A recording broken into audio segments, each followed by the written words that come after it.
Selamat pagi dan salam sejahtera bagi kita semua. Hari ini kami akan mempresentasikan hasil diskusi kami untuk tugas satu kelompok agenda satu pemateri Ibu Hai Utami Mulhasana.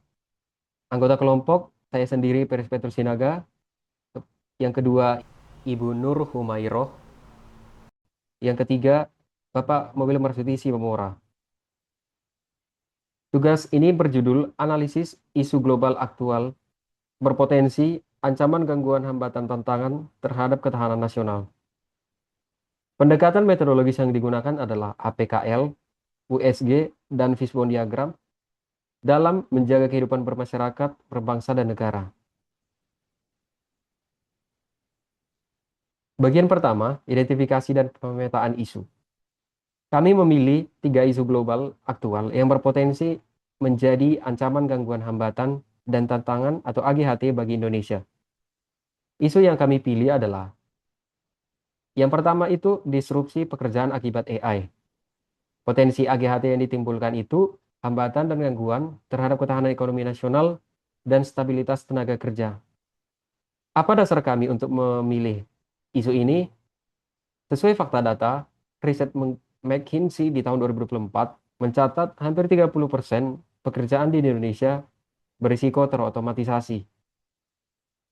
Sektor terdampak utamanya adalah administrasi, layanan pelanggan, dan manufaktur rutin.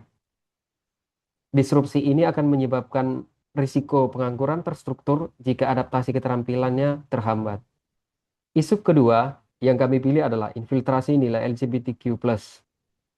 Potensi AGHT yang ditimbulkan adalah tantangan dan gangguan terhadap ketahanan ideologi, moralitas, dan norma sosial bangsa. Apa dasar kami memilih isu ini? Fakta data yang kami temukan, masifnya penetrasi propaganda nilai global via platform digital dan media internasional.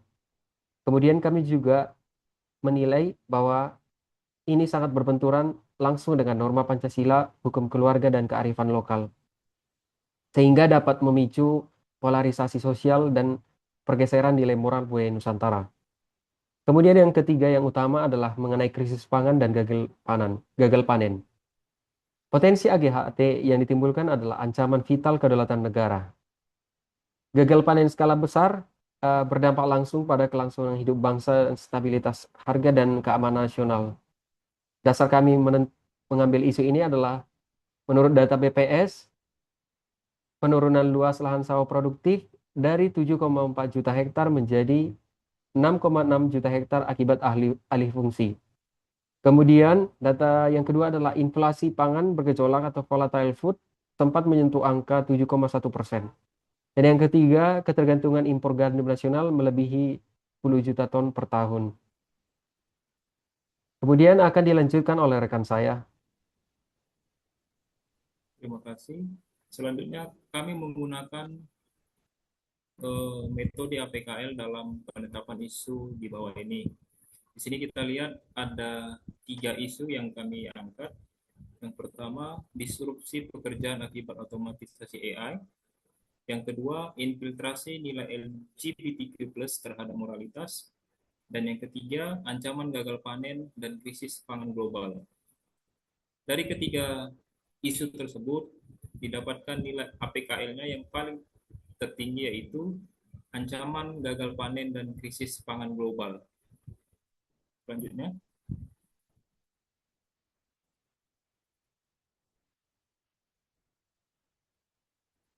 di sini juga kami menggunakan metode USG dari prioritas isu yang utama.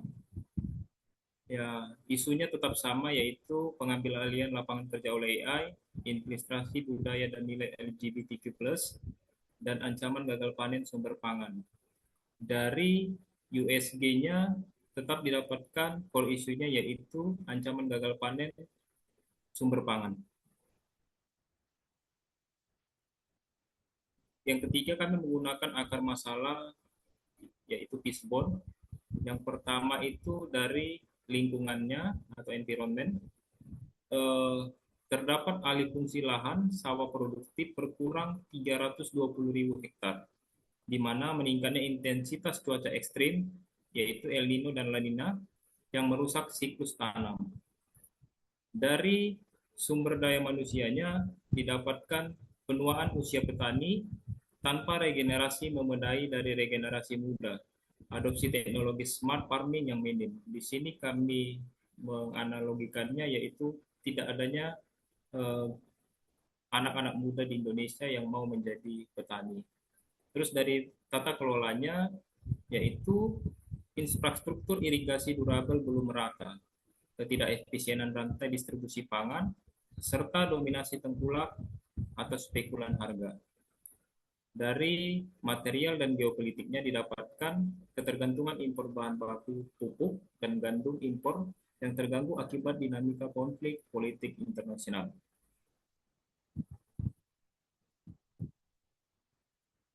Selanjutnya akan dijelaskan oleh teman kami.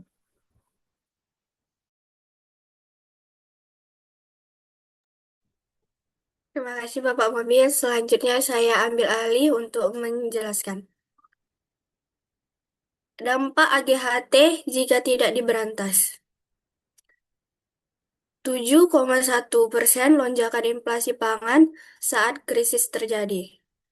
Yang pertama ada tataran bermasyarakat. Penurunan kualitas gizi keluarga, ancaman stunting anak, peningkatan kemiskinan, serta lonjakan potensi kriminalitas ekonomi. Yang kedua, tataran berbangsa. Meningkatnya kecemburuan sosial, konflik horizontal memperebutkan bahan pokok, dan lunturnya kohesi solidaritas nasional. Kebijakan berdaulat, tataran bernegara.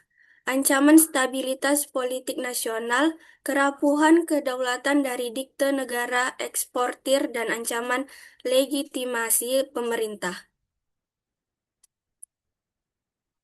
Ada 4 rekomendasi kebijakan makro.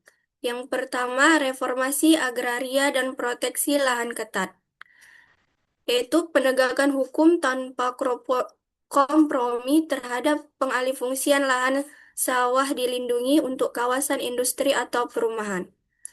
Yang kedua, modernisasi pertanian, precision agriculture, alokasi anggaran khusus untuk teknologi irigasi pintar, varietas benih tahan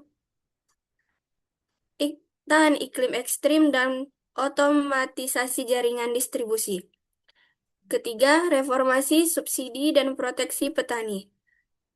Digitalisasi distribusi pupuk bersubsidi secara transparan serta penetapan harga pembelian pemerintah yang menjamin kesejahteraan petani. Keempat, diversifikasi pangan lokal.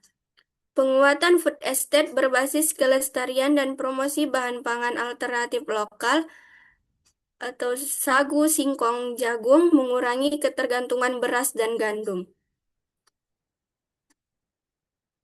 Selanjutnya, implementasi teknis dan peran sebagai ASN. Yang pertama, aksi konkret sehari-hari. Sebagai ASN, kita bisa melakukan gerakan Stop Food Waste, yaitu menekan pemborosan makanan di tingkat rumah tangga. Yang kedua ada urban farming, pemanfaatan perkarangan rumah untuk hidroponik tanaman pangan cepat panen. Yang ketiga, konsumsi pangan lokal, mendukung diversifikasi pangan non-beras. Selanjutnya, ada peran individu sebagai agen perubahan. Yang pertama, edukasi lingkungan, menjadi pelopor hemat pangan dan kesadaran krisis iklim. Yang kedua, upskilling diri. Kita sebagai ASN dapat meningkatkan literasi digital agar adaptif terhadap perkembangan AI. Yang ketiga, dukungan petani lokal. Membeli produk pangan langsung dari produsen atau pasar tradisional. Sekian presentasi dari kami. Terima kasih.